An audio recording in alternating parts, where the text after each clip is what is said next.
dari KPU diterima oleh Pak Gunarto tadi itu melaporkan komisioner KPU baik di Solo, Jakarta maupun pusat ya, itu ke kepolisian.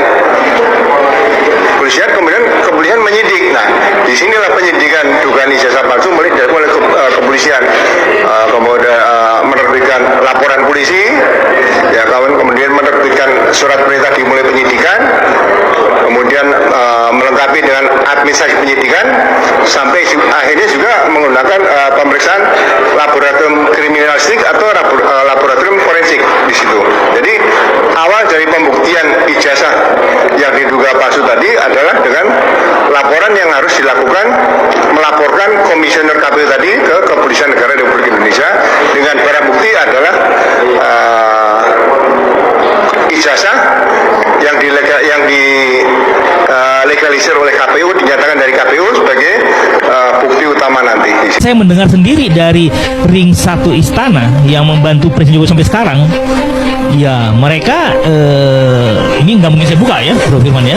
Mereka sampai bilang gini, mereka khawatir presiden pertama di Indonesia ini yang masuk penjara itu adalah Presiden Joko Widodo.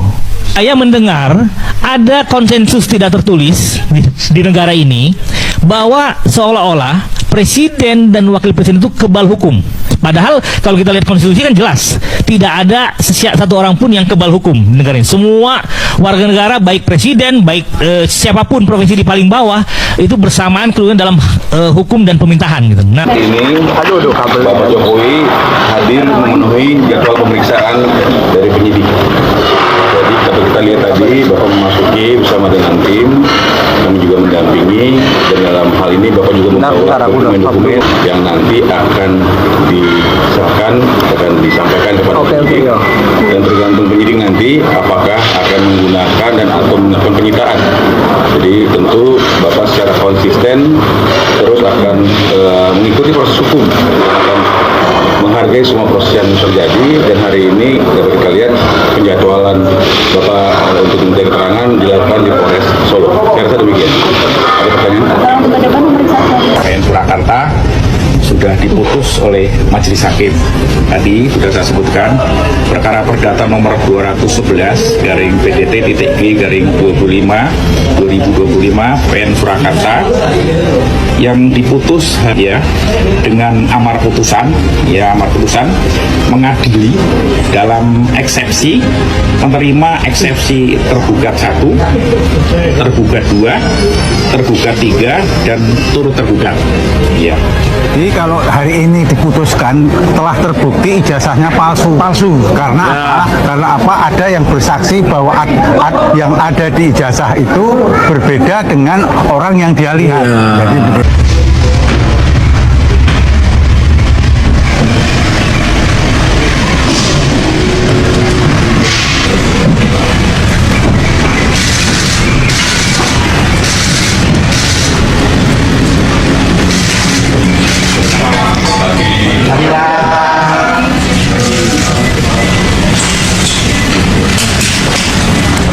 Jokowi akhirnya diperiksa soal ijazah.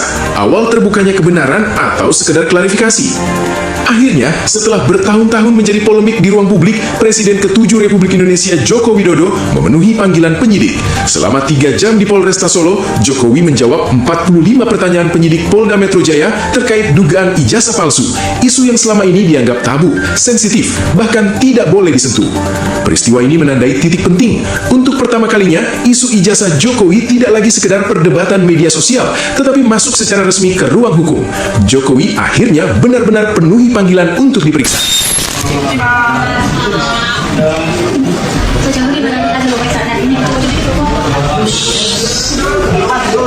Ya, tadi pemeriksaan penyidik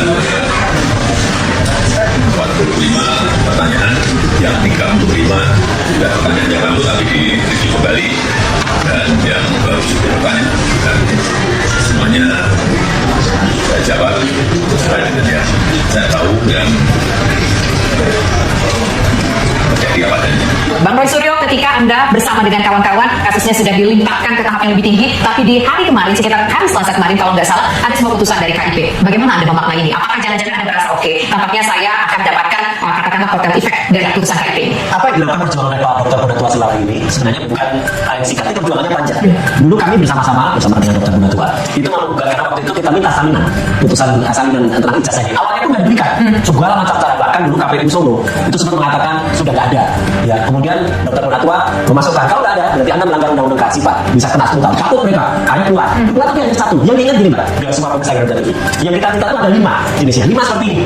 Ya, jadi artinya ada 5 salinan ijazah yang pernah digunakan oleh Joko Widodo ketika 1 menjadi wali kota Solo tahun 2005, 2 ketika menjadi calon wali kota 2010, ketika menjadi calon gubernur 2012, ketika menjadi capres 2014 dan capres 2019. Masing-masing itu ada ciri khas yang berbeda. Nah ini yang kemudian lanjutnya akan jadi tugas saya untuk meneliti. Dan sebenarnya Mbak Munaswan pada ketawa ya, kami sudah menemukan ya ada perbedaan-perbedaan di antara itu, dan itu nanti akan jadi sangat signifikan. Karena itu akan menentukan sebenarnya berkas yang diberikan itu ada kepalsuan atau tidak.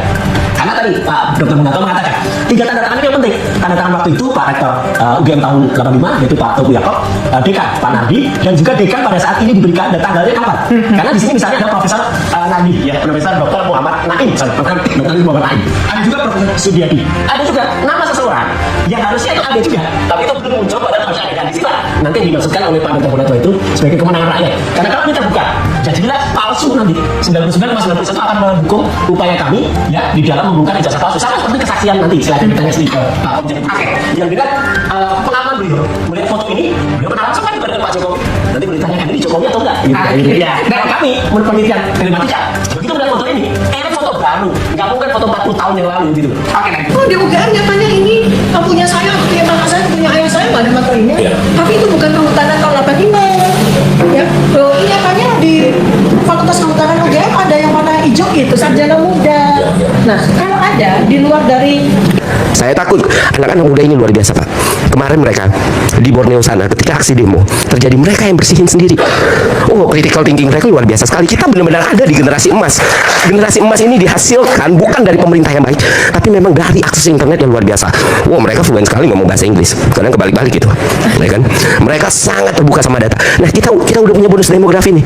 Kalau pemerintah kita nggak benar, gila nggak sih? Jadi negara pertama yang gagal menjalankan bonus demografi. Artinya apa? Artinya di sini kita bersuara, di sini kita berbicara, dalang segala macam itu bisa kita selesaikan nanti. Tapi apa evaluasi yang bisa dilakukan pemerintah? Kenapa nggak di sini? Apa salahnya?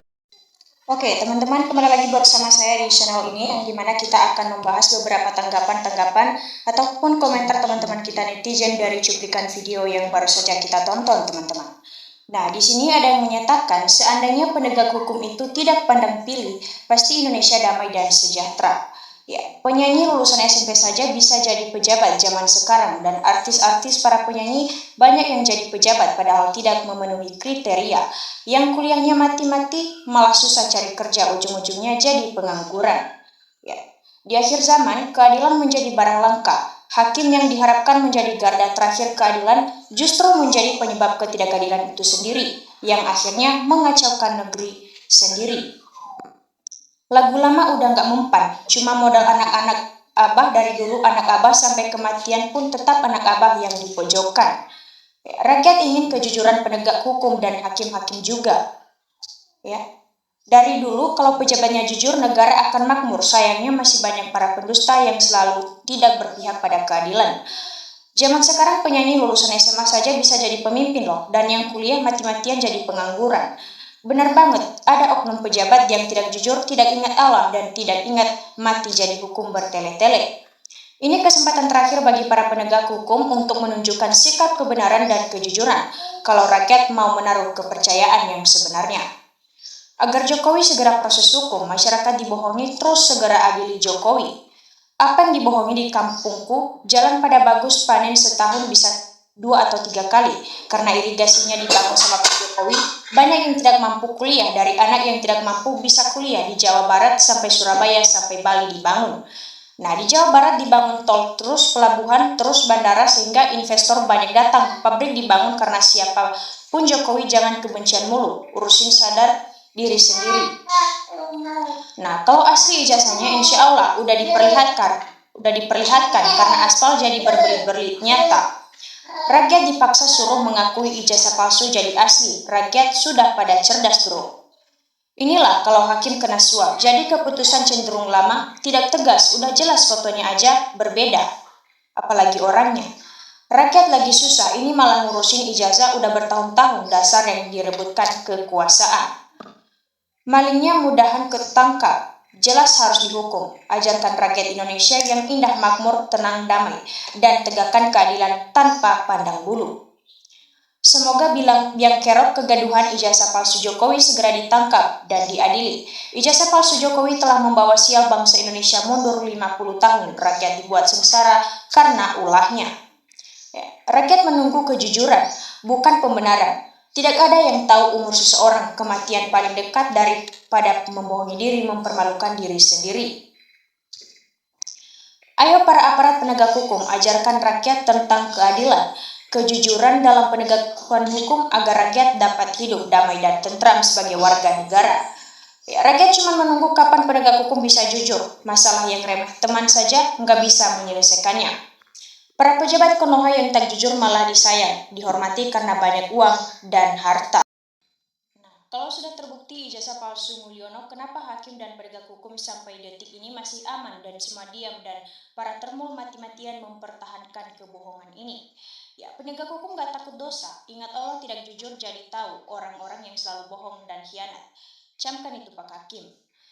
Dah penjarakan semua dari yang punya ijazah palsu, membelanya dan antek-antek dan termul-termulnya. Giring semua ke penjara karena semua pembohong.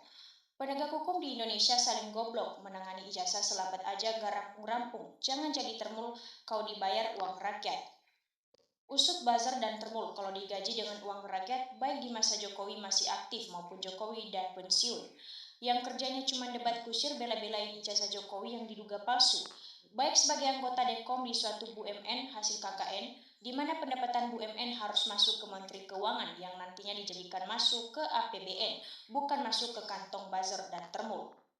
Betul, usut semua yang terlibat mendukung Jokowi mendapat jabatan-jabatan penting di pemerintahan dan lembaga-lembaga BUMN. Kalau hukum cuma membela satu keluarga aja, mending bubarkan saja penegak hukumnya. Percuma rakyat bayar mahal kalau penegak hukumnya ambur-adul gara-gara satu orang negara jadi kacau balau. Negara kok kalah sama satu keluarga, bubarin aja, gak usah ada negara kalau begitu. Ya, kita masing-masing mementingkan kepentingan pribadi saja. Jadi rakyat yang sudah dijatuhi hukuman gara-gara hal ini harus dipulihkan nama baiknya dan ganti ruginya. Dengan sikap dan keputusan yang menjunjung tinggi nilai-nilai kejujuran, kebenaran, dan keadilan, otomatis akan nampak lahir kepercayaan masyarakat yang sebenarnya. Nah, Roy Suryo harus menjadi presiden, dia pahlawan kebenaran dan Dr. Tifa yang menjadi wakilnya. Kepada yang terhormat semua para pejabat, tolong perhatikan masyarakat-masyarakat kecil. Jangan memperkaya diri biar semua rakyat pada senyum. Asu Pak Hakim, yang mulia adalah wakil Tuhan di muka bumi. Selamat atas pola pikir yang benar, hukum seberat-beratnya Jokowi dan termul-termulnya, termasuk istri Jokowi dan anak-anaknya menutupi perbuatan jahat, kejam, dan biadab tidak bermoral. Makasih penegak hukum yang sejati, Tuhan selalu melindungi keluarga Pak Hakim dan keluarga. Mana ada PKI jujur, jangan dilindungi, bahaya. PKI yang bikin gaduh terus, sen kanan belok kiri, itulah PKI ini. Kejujur, keterbukaan, dan tunjukkan ijazah itu adalah kunci dari semua polemik ijazah Jokowi yang sebenarnya. Begitulah akibatnya jika hati kotor, rasakan sendiri sakitnya. Di dunia saja sudah begitu, apalagi siksaan atas kezaliman negara sudah di depan mata.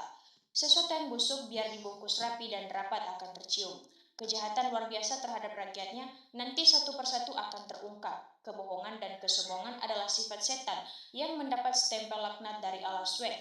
Oke, terima kasih Pak Hakim yang mengungkapkan dan keputusan perkara ijazah palsu. Lanjutkan ke kasus-kasus yang lain, korupsi dan perampasan aset hasil curi itu. Semoga Tuhan selalu melindungi orang-orang yang jujur dan baik, dan semoga Tuhan secepatnya membuka atau menunjukkan bukti-bukti kebohongan yang dilakukan orang-orang atau oknum pejabat yang zalim itu. Nah, kalau hakim di dunia tidak jujur, awas hukum di akhirat kelak menanti. Negara ini akan berwibawa dan dihormati baik dari dalam maupun luar jika betul-betul jujur dan adil demi hukum tegak. Ya, hakim harus benar-benar jujur. Jangan takut sama Jokowi, takutlah sama Sang Pencipta. Ingat Pak Hakim, pengadilan Anda hina semua, tapi pengadilan Sang Pencipta itu kekal dan selamanya. Kalau ternyata salah, segera masukkan penjara dan adili lebih lanjut biar NKRI aman. Ya, semoga Bapak Presiden diberi ketabahan dan sehat walafiat dan belum lama sudah dihujat dan segera tuntas. Andai para penegak hukum di negara kita jujur, amanah, berintegritas, dan berkeadilan, maka NKRI akan terwujud negara baldatun, toyibatun. Ya. Yang terhormat Bapak Majelis Hakim yang jujur, adil, cerdas, tidak takut sama siapapun kecuali yang Maha Kuasa, tolong cepat disita habis harta haram Jokowi. Terus tolong polisi, CS yang melindungi menutup-nutupi Jokowi, tolong ditangkap juga. Nah, menurutku penegak hukum harus tegak dan jujur. Kalau tidak jujur akan berdampak tidak baik untuk diri sendiri, juga negara dan masyarakat luas di Indonesia. Nama Rudolf RH, siapapun pejabat mempunyai harta banyak, hasil korupsi dan penyeludupan dan hasil pesugihan, dan hasil pemilu curang dan penyelewengan, meloloskan Gibran jadi cawapres. Ini semua pemberian dari penguasa neraka. Wahai para koruptor, kapan Anda tobat, sadar, dan insyaf? Sayang juga ya situasi polemik ijazah Jokowi ini. Kalau memang ada aslinya, kenapa harus berproses begitu rumit ya? Harus diperiksa yang bersangkutan atau Jokowi. Ini sangat memalukan. Kalau memang ada ijazah aslinya, kenapa tidak diberikan kepada kuasa hukumnya untuk dianalisa bersama, baik penuduh maupun tertuduh? Ya, tapi saya nggak ngaku kebiasaan berbohong yang berkeinginan pun di sampingnya udah siap melotot dan berbohong juga. Hampir bosan, muak, jengkel, urusan sangat ringan dan sangat gampang, dibuat, dibentuk, diolah, dibikin rumit, agar berlarut dalam kebodohan, dan sangat bodoh. Siapa yang sangat diuntungkan dalam mengurus kasus ini? Terus terang, rakyat sudah sangat jengkel dan kesal melihat semuanya. Ya, ayo Pak Hakim, jangan takut kepada siapapun, takutlah kepada Tuhan, karena hidup ini hanya sementara, akan adalah wakil Tuhan, maka tegakkanlah keadilan dan kejujuran. Nah, oke teman-teman, demikian saja video kita kali ini. Semoga kita masih bisa berjumpa lagi dengan video-video berikutnya.